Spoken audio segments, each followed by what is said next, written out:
It did seem to me very much off message, and entirely, as usual, focused on her and what she was doing.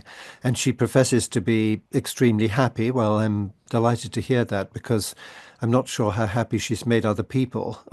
Certainly over the last few years, when she's sent out all sorts of very unpleasant messages which have upset certainly many people in the British royal family and over here.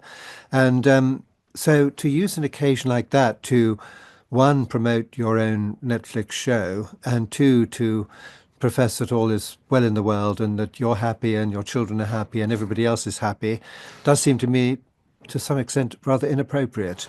Before she married Prince Harry, she was doing rather a lot of philanthropic work, as a lot of film stars do. And she addressed the United Nations and she went to African countries and she was involved in all sorts of things. But yes, I mean, now it all seems to be focused on promoting herself and her business activities. There seemed to be very little about philanthropy in many things she said last night, and talking about herself as a little fairy sprinkling joy and happiness everywhere. That seems to me rather irrelevant, but I'm sure that they were delighted to be invited to this because, as you say, it was an occasion where a lot of movers and shakers were present. And so to be included in this sort of list of people who are global influencers, I guess, will have been absolutely grist to their mill. I have thought for a long time that Prince Harry has looked extremely unhappy.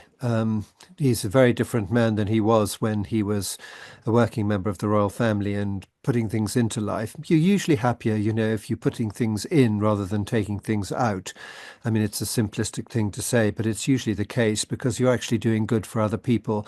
And certainly there have been lots of images of him recently looking very dejected. And so if she is happy, I'm not sure that he is. So in that case, I would agree.